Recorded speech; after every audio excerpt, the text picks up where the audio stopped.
The ACP, or the American Communist Party, is a self-described Marxist-Leninist political party operating in the United States and Canada. It was formed by groups of patriotic socialist social media influencers claiming succession to the Communist Party USA, led by William Z. Foster, Earl Browder, and other notable American National Socialists. Its plenary committee consists of right-wing debate bro streamer Haz Al-Din, real name Adam Tahir, Henry Ahmad, and Grayson Pruitts of Infrared, Eddie Smith, Carlos Garrido, Noah Kratchvik, and Kyle Pettis of Midwestern Marx, former PCUSA International Secretary Chris Halali, Rev. Lascaris of the RTSG, and self-proclaimed MAGA communist Jackson Hinkle. The First World Colonizer Party has a mixture of ideological elements underpinning its program and leadership beyond socialist-sounding rhetoric and bigoted opinions on women, gay people, trans people, etc., is the significant influence of Browderism.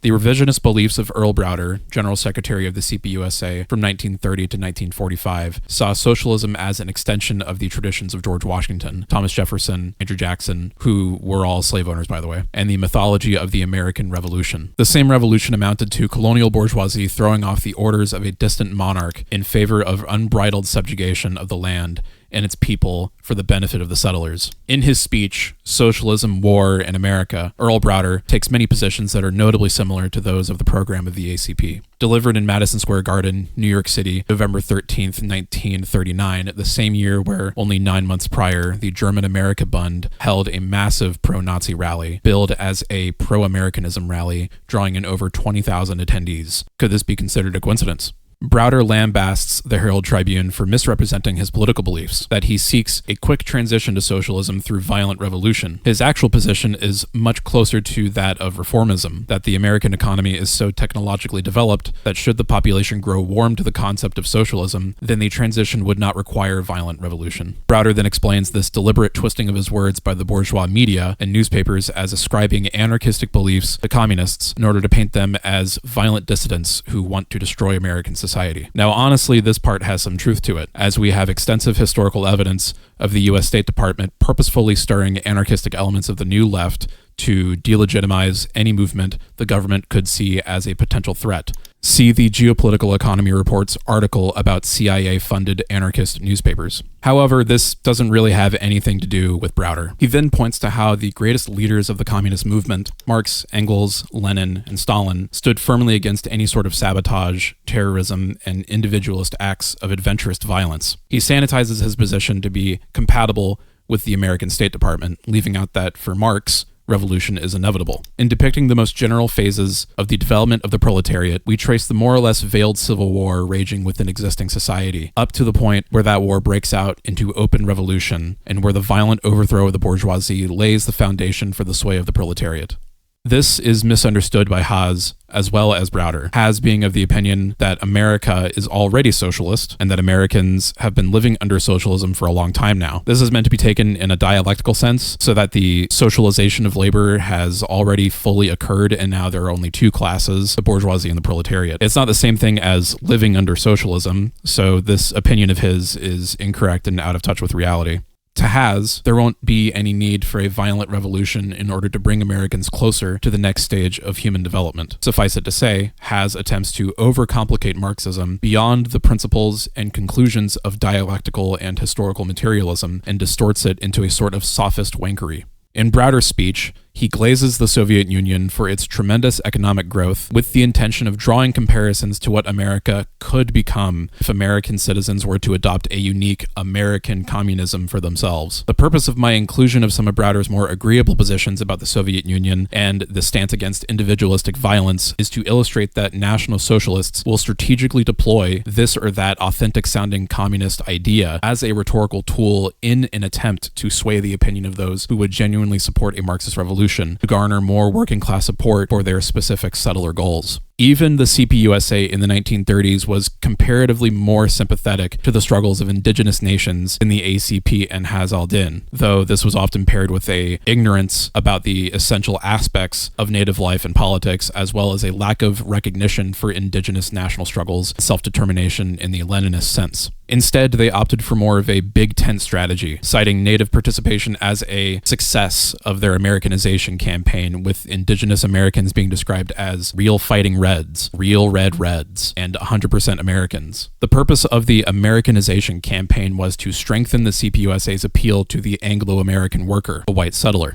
This incorporation of a particularly stereotypical settler-friendly fetishization of natives is another example of fascist class collaborationism, as the white settler proletariat is an altogether different class from the colonized population, whom the national question and contradiction with settler colonizers must be resolved. Browder then brings up the Revolutionary War of 1776 to 1783, quote, which laid the foundations of our nation with all its subsequent greatness. American history is studded with honored names of the citizens of other lands who helped put America in the forefront of world progress and who did their best to transmit American experience back to their own people and from their own lands of origin. Why then should it be considered outside the scope of American understanding that American communists, who see in the great socialist Soviet Union a great historic step forward for all mankind, should give to it their unbounded admiration and support? This is straightforwardly MAGA communism. Browder doesn't acknowledge the fact that this great American civilization would not exist in its present state of economic might without the transatlantic slave trade, or the colonization and genocide of the indigenous nations of the American continents without primitive accumulation. What I find more puzzling in its contradiction to Browder's American supremacy is his anti-Zionism, which can be seen in Browder's address at the Hippodrome meeting.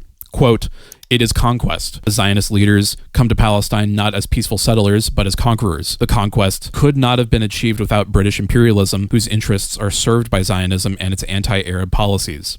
It is important to bear in mind that this speech took place before the United Nations General Assembly Resolution 1812, which was passed on November 29, 1947, and paved the way for the official establishment of the terrorist State of Israel. Browder maintained an anti-Zionist position after the State of Israel was established. How could one have such a sober understanding of British imperialism and the genocidal project of Zionism, yet remain unable to place indigenous self-determination at the forefront of their political organization, instead opting for what amounts to tokenism and assimilationism of the native populations within the larger communist movement? The American exceptionalist mind has the potential for quantum levels of cognitive dissonance, as long as their bottom line remains benefits for theirs and their own. In the 1919 steel strike, some 365,000 American steelworkers walked out. The strike had a definite white supremacist and oppressor national character. Leading up to the strike, white settler workers, along with police and the Illinois National Guard, carried out brutal terroristic violence against the African workers. An African teenager was stoned to death, 23 Africans killed, 342 wounded, with over 1,000 homeless from houses set on fire by white settler workers. Police fired into crowds of Africans gathered together. Both the strike leadership and capitalist bourgeoisie stoked the flames of chaos and pushed settlers and European immigrant labor to turn all their anger against the Africans. The leader of the strike was William Z. Foster, who in 1920 would go on to become the general secretary and chairman of the CPUSA. Foster encouraged the lynchings that would take place. He would repeat the lie that the Africans had lined up with the bosses, quote unquote, and warned that the bourgeoisie were grooming African workers into a race of strikebreakers, quote unquote, with whom to hold the white workers in check, on much the same principle as the Tsars used the Cossacks to keep in subjugation the balance of the Russian people, unquote. This is the rotten scaffolding from which Foster and Browder attempted to build the Americanization of their party. Moving further down the timeline, Browder would make his fateful decision to dissolve the CPUSA in favor of converting it into the Communist Political Association, or CPA, an organization, quote, corresponding more accurately to the tasks of the day and the political structure through which these tasks must be performed. There will be no longer a communist party in the United States. We need not debate the question as to whether this is the best possible electoral system. It is the one we have. Our task is to do everything possible to make it work for the benefit of the nation. Now, who does that sound like to you? This transition to a more aggressive form of liquidationism is no different from the current-day Democratic Party entryism of Hassan Piker, AOC, Bernie Sanders, Graham Plattner, the DSA, PSL, etc. The dissolution of the CPUSA was a further escalation of right opportunism, only a couple steps down the path of American fascism from the explicit calls for racial violence against black workers during the steel strike some 25 years earlier. It is the deliberate sheepdogging of any potential revolutionary action into voting for the Democrats. One of the most most curious elements of fascism in general is that one or more aspects may be removed and it will still march the same as the Wehrmacht. Soviet aesthetics and phrasing are present in the ACP, but its American supremacy and national chauvinism is still at the core of the party's ideology. Reverence for the founding fathers, quote-unquote, of the American Revolution is but one of the many characteristics of all the various forms of fascist and third positionist politics in the West. The Nazis had a deep appreciation for many things American, not the least of which were the founding fathers. Heinrich Krieger, a Nazi lawyer who studied at the University of Arkansas, a Nazi lawyer who studied at the University of Arkansas as an exchange student, in his work Race Law in the United States, wrote on Jefferson's 1821 Declaration of the impossibility of racial coexistence. Quote, "It is certain that the two races, equally free, cannot live in the same government." Krieger also revered Abraham Lincoln, whose many pre-1864 declarations shared the same expansionist call for the removal of Africans from newly conquered Indian land. American race law would become the blueprint from which the Nazis designed their Nuremberg laws, the policies which stripped German Jews of their citizenship and outlawed the marriage and extramarital sexual relations between Jews and German citizens. Isn't it a strange coincidence how both the CPUSA, the ACP, and the Nazis had mythological reverence for the same genocidal figures in American history? ACP party chairman Haz is in denial of this ideological similarity to Browderism. In a video posted to the Midwestern Marx YouTube channel, Haz describes Browderism to a caller as a form of extreme liquidationism and outstanding faith in the American New Deal policies. While this is certainly part of the truth, it grossly obscures much of the uncouth history we have hitherto discussed. He characterizes his interlocutor's accusations as a misinterpretation of, quote, the patriotic symbolism and enthusiasm for the country CPUSA members lived in, for syncretic ideology, or more straightforwardly, fascism. What it actually was, Haz says, quote, was just the orthodox Marxist-Leninist position shared by all Marxist-Leninist parties, unquote. If this was truly the case, then I suppose Lenin would have explicitly worked to incorporate Great Russian patriotism and chauvinism into his synthesis of Marxism. This is not what Lenin did, however. From On the National Pride of the Great Russians, quote, the economic prosperity and rapid development of Great Russia, however, require that the country be liberated from Great Russian oppression of other nations. That is the difference that our admirers of the Russian would-be Bismarcks overlook.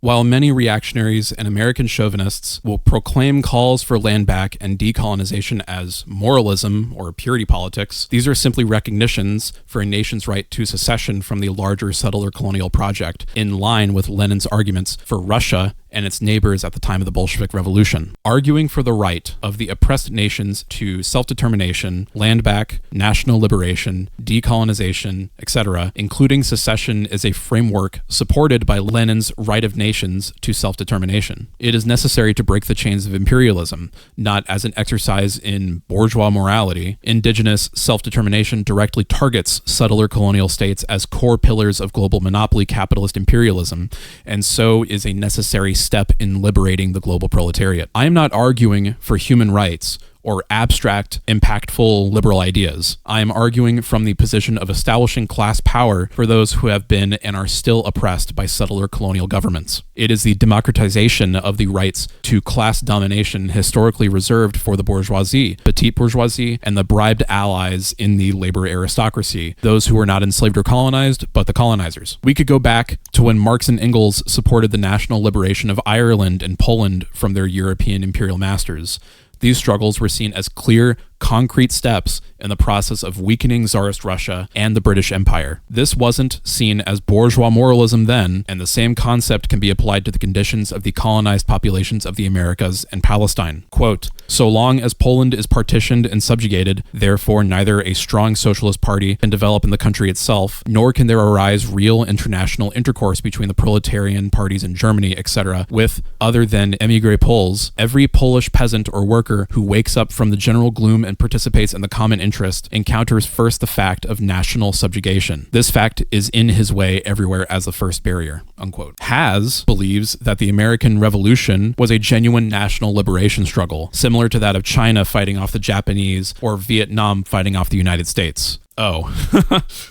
He frequently appeals to the Declaration of Independence to justify the overthrow of obsolete systems. The Declaration states that governments derive their power from the consent of the governed. If a government abuses its powers and destroys people's rights, such as life, liberty, and the pursuit of happiness, the people have the right to throw off that government. Haz has rejected indigenous claims to U.S. land and stated that there is no dispute between settlers and indigenous peoples, saying, quote, saying America is occupied indigenous land is like saying America is occupied Chaz land. You can't just claim land on the basis of morality and then call it occupied. America isn't as a whole disputed territory in any meaningful political sense beyond your own morality. Unquote. This argument should sound ridiculous to anyone who has even a passing knowledge of the colonization of the Americas by European settlers. Just because the United States is a successful settler colony 200 years down the road from where modern-day Israel currently stands doesn't mean that it isn't still occupied. There are currently many indigenous peoples and nations still fighting for their land and have not been completely and totally eradicated, not for lack of trying on the part of the settler government. Many indigenous people refused to be removed and maintained their homelands east of the Mississippi and fought for federal acknowledgement and official indigenous status, even in the face of imperial violence and genocide. The being of American civilization is the non-being of indigenous nations. Indigenous peoples are still fighting occupation, land speculation, and violence from capitalists and settlers every single day. The Dakota Access Pipeline, for example, is a 1,172-mile crude oil pipeline crossing beneath Lake Oahu, a half-mile from the Standing Rock Sioux Reservation in North Dakota. The land was taken from the tribe by Congress in 1958, and the pipeline route crosses ancestral burial sites. The Sioux have fought it on the grounds of treaty violations and drinking water contamination. This is no different from the occupation of Palestinian lands by the Zionist entity, and how the indigenous peoples are systematically cut off piecemeal from their ancestral homeland and removed, their sovereignty violated. To deny the continued occupation of stolen indigenous land is to deny history and reality. The Indian reservation system, Nazi annexation of Poland, the Nakba, the colony of German Southwest Africa, where in 1904 to 1908 the first genocide of the 20th century took place. King Leopold II of Belgium's annexation of the Congo, among countless other examples, are all manifestations of the endless cruelty and expansion of capitalist markets for the benefit of European settler colonialism and fascism. Haz would have you believe that America is exceptional and that it is only your morality that is the problem. The bottom line is American supremacy. Some of these right opportunists, but not all of them, identify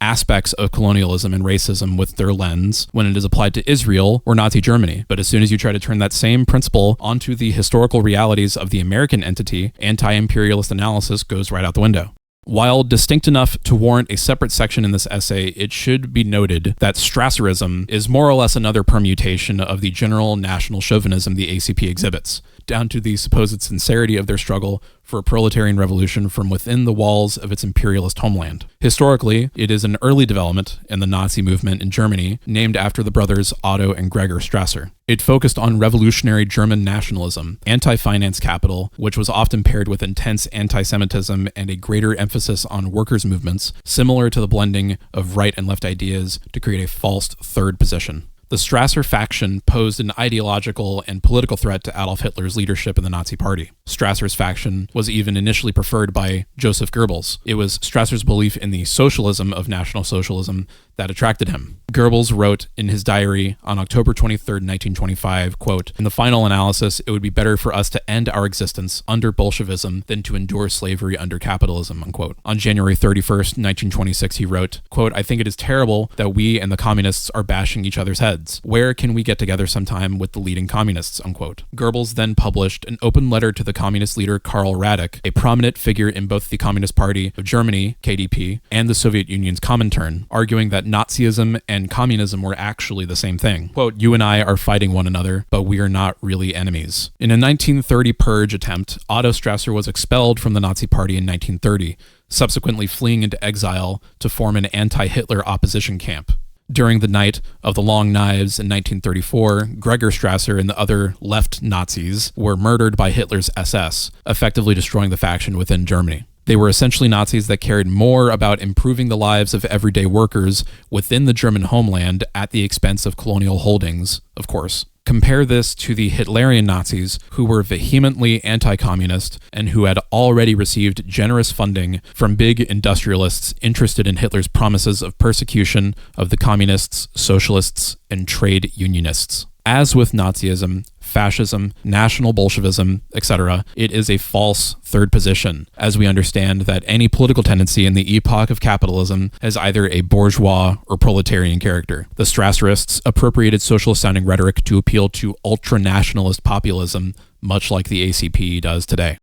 Due in no small part to the particular influence of Chairman Haz, the party also traces back to the co-founder of the Russian National Bolshevik Party in 1933, Aleksandr Dugin. Dugin espouses an esoteric neo-Eurasianist reactionary philosophy, which seeks to return Russia to its former greatness as a transcontinental empire. Now, don't get me wrong, my support for Russia as an anti-imperialist actor in relation to US NATO hegemony is steadfast, but Dugin is an entirely different animal. Dugin's political project blends elements of both far-right and far-left tendencies, fundamentally fitting into a third positionist pattern of strategically appropriating socialist-sounding rhetoric to advance an ultra-nationalist and reactionary populist agenda. Dugin's fourth political theory attempts to synthesize a multipolar world by rejecting liberal universalism and calling for faith-based civilization states, with explicit desire for a great pan-Eurasian Russian civilization, reject modernity and embrace tradition. Dugin argues that the fundamental unit of history is the civilizational collective,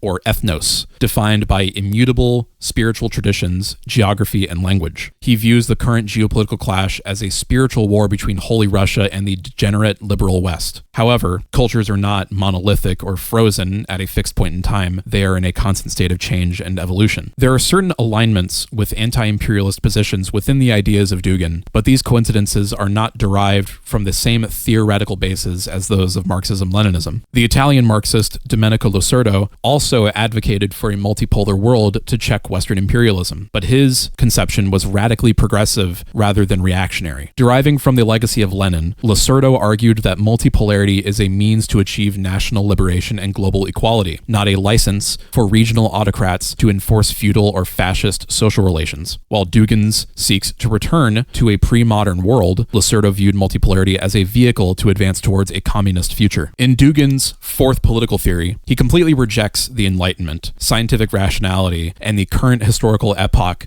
of modernity, viewing them as inherently corrupt Western constructs that must be dismantled. Losurdo fiercely criticized the rejection of science, technology, economic development, and the idea of modernity in his works such as Liberalism, A Counterhistory. Losurdo did not condemn modernity itself. Instead, he exposed how Western liberalism hypocritically restricts the fruits of modernity to a privileged class or race via the vast mechanisms of colonialism. Losurdo argued that the goal of global struggles should be the universalization and democratization of modernity, using scientific and industrial development to lift the global South out of poverty, rather than a retreat into a reactionary pseudo-medieval traditionalism. Dugin's red-brown ideology, designed to combat liberalism, is nothing but a false position. In Losurdo's extensive histories of the conservative revolution and figures like Friedrich Nietzsche, Losurdo unmasks the synthesis as a common strategy of fascism. He demonstrates that whenever National Socialists adopt anti-capitalist rhetoric, it is never to liberate the working class, but rather to appeal to the grievances of settlers to establish a reactionary hierarchy that entrenches itself in capitalist exploitation. Dugin's theory is nothing new, and it should be dismissed for the neo-fascist grift that it well and truly is. Perhaps the most notable figure in the lineup of the ACP leadership is Jackson Hinkle. He is most notorious for spreading his particular internet slogan of MAGA Communism. An American exceptionalist ideology through and through, it seeks to combine the Trump slogan, Make America Great Again, with some sort of communism in America. I don't actually have a problem with most of his internationalist and anti-imperialist takes. He voices support for China. He supports Russia in its fight against the terrorist governments of NATO and Ukraine. He supports countries in the global South. Communist in words, chauvinist in deeds is how I would describe him. This is the thing with catch and kill psyops such as Hinkle. They lead you into a false sense of security and camaraderie for the average American reactionary. Then soon enough, you're in a database with a bunch of other communists, and that only leads down one proven historical path. He's guilty, along with Haz, of much of the same bigotry, misogyny, homophobia, transphobia, and general social conservatism that plagues the entire social fabric of the United States. They differ only in optics to the liberals who support the fascism of the Democratic Party. They share more in common with your Greg Stokers, Graham Plattners, Hassan Pikers, those who critique Western imperialism yet still seek to benefit and profit from the sympathies of settler workers, or directly from violence against those in the global south. They want socialism, but only for theirs and their own, only for men, whites, US veterans, Americans, etc. American chauvinists and national socialists don't actually care about the struggles of those in the third world because their priorities and class interests are in direct contradiction to them. Hinkle has shown on numerous occasions how he feels about women, LGBTQ plus people, and those who don't align with his particular identity. In a tweet, Hinkle wrote, quote, "We will save America and eliminate woke Nazism from the face of the earth," unquote. Who does he mean by woke Nazis? I don't think there's any way that this could be taken as a joke unless one also believes in the same genocidal remarks. Between 1933 and 1945, the Nazi regime systematically destroyed LGBTQ plus communities and culture, viewing them as biological and ideological threats to the Aryan race. Approximately 100,000 German and Austrian men were arrested on charges of homosexuality, with an estimated 53,400 being convicted. Between 5,000 and 15,000 men were imprisoned in concentration camps as homosexual offenders, with a pink triangle to designate them, with an overall 60% mortality rate. Hinkle has also described communists today as no longer wanting to abolish private property. Quote, "What we support is more growth, more wealth, more businesses for the people," unquote. This core tenet of Marxist theory is inverted in Jackson Hinkle thought. Even if I were to give this a charitable reading and say he's getting these ideas from the reform and opening up under Deng Xiaoping, I would have to point out the many differences in objective material conditions between the US and revolutionary China. China embarked on its path of the development of the forces of production in the context of the need to compete geopolitically with the West. Ideologically, China leaped from a semi-feudal agrarian society to a people's republic and dictatorship of the proletariat, much like Soviet Russia, and needed to build its economic base in order to catch up to the achievements made in Western capitalist countries. These reasons, and many more, were the foundations for the NEP in the USSR and for China's 5-year plans, and especially the dialectical policy of reform and opening up. China's key industries are all controlled by the central party leadership in the commanding heights of the economy. It's not a free market. China's development of the productive forces has been so miraculous precisely because of the Communist Party's leadership, not because capitalist forces have been unleashed on the land and people, or because the revolution was betrayed or something like that. This is not the case in the United States. It is the central capitalist imperialist power, the imperial core, the financial center of the imperialist world system, and advocating for more businesses and more wealth and growth within it to strengthen the economy of the most destructive and murderous regime in all human history is not what real communists advocate for. The material conditions of the United States are way past the point of needing to build up the productive forces while under a capitalist framework. This was done the old-fashioned way, through the process of primitive accumulation, as was detailed by Marx and Engels in their theory of historical materialism. When/if a communist dictatorship of the proletariat were to be established in North America, there would certainly be a need for a centrally planned economy and development of key industries, but this would have to be done after proletarian seizure of state power. Anything else is reformist distortion of Marxism-Leninism. They're grifters, is what I'm trying to tell you. Jackson Hinkle, Haz, and the rest of the ACP are living, breathing examples of what Lenin described as opportunism. People who claim to be part of the movement, not that there really is one in the US, but it's just settlers wanting more treats for themselves, but who are not actually fighting for the working class, for the emancipation of all, and for the liberation of the global South at the expropriation of the global North. People are opportunists when they take on the identity of a communist or socialist for motivations other than abolishing capitalism and carrying out a proletarian revolution. Quote, "Social chauvinism and opportunism are the same in their political essence. Class collaboration, repudiation of the proletarian dictatorship, rejection of revolutionary action, obedience to bourgeois legality, non-confidence in the proletariat, and confidence in the bourgeoisie," unquote. It should be obvious to anybody with half a brain that these people are not on the side of the global South, let alone half of the colonized population in the US borders.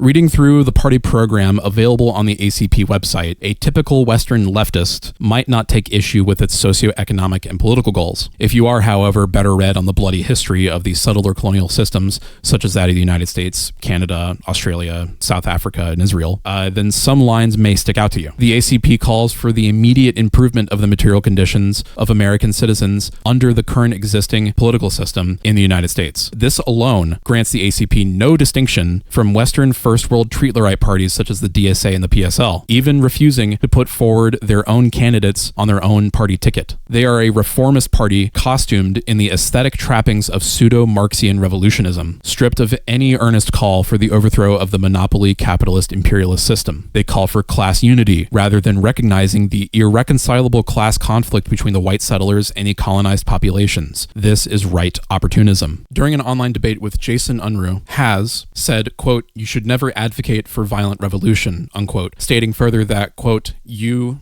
speaking generally, "don't have the right to overthrow the US government violently," unquote. According to him, attempting to establish a dictatorship of the proletariat via revolutionary action was an impossibility in the United States, specifically due to reasons cited in the Declaration of Independence. He then tries to soften this position to Jason by stating that the condition of the country must be degraded enough to seize state power when the time calls for it. To Marx, the establishment of the dictatorship of the proletariat as a transitional stage to a more socialist society realistically presupposes violence to some degree. Every revolution overturned previous systems of oppression and ultimately required the violent rupture of the new society birthed from the old one. In an ideal world, violence would not be necessary, as the oppressor class would listen to the workers and willingly lay down their arms. In reality, however, the bourgeoisie will not release their grip on the reins of the state and allow the proletariat to take control of society for the benefit of the vast majority of people. They just will not do that. They will instead cling to every lever of power, sabotage working organizations, assassinate leaders, create propaganda for the masses to ensure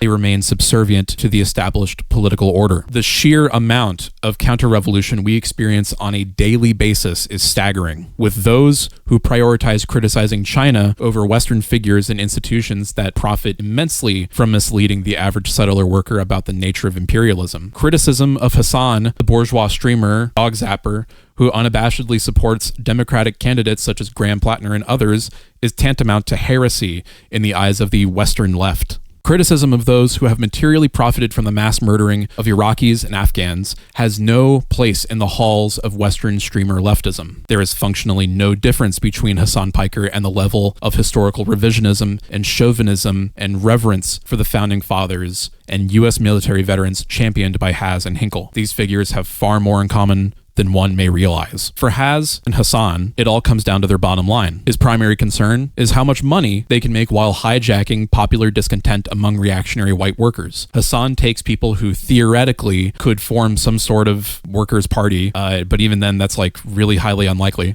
and sheepdogs them into the Democratic Party, back into explicit support for the genocide of the Global South. The ACP is designed to be run like a pyramid scheme. Haz puts an emphasis on the need for, quote, entrepreneurial spirit, unquote. In the chairman's own words, the party will tax various chapters for bringing them together under their banner. That's a pyramid scheme. There is no call for revolution. There is no recognition of the crimes of U.S. imperialism and veterans' complicity in the death machine. There is no left in the U.S. There is no Marxist vanguard in the U.S. There are only small, fragmented pockets of genuine anti-imperialist drive, surrounded in an ocean of only the darkest reaction. The reasons for this general lack of genuine revolutionary persons in the imperial core stem from the very strengthening and consolidation of imperialism itself. The Western left felt that the theory of imperialism, much like any potential for actually existing socialism, had died with the illegal dissolution of the USSR. This, in combination with a general lack of understanding of the complicated dynamics of the Communist Party of China and its market reforms, led to a deafening of Western Marxists to the cries of those in the Global South. Even if Haz or his modest Discord kitten-level sycophants were earnest in their desire to build an actual Communist Party in the US, the ACP's methodology and theoretical through-line, as well as trajectory, are in direct opposition to the science of Marxism-Leninism as an anti-colonial ideology and a method for establishing a vanguard. At the end of the day, there actually isn't much of a material difference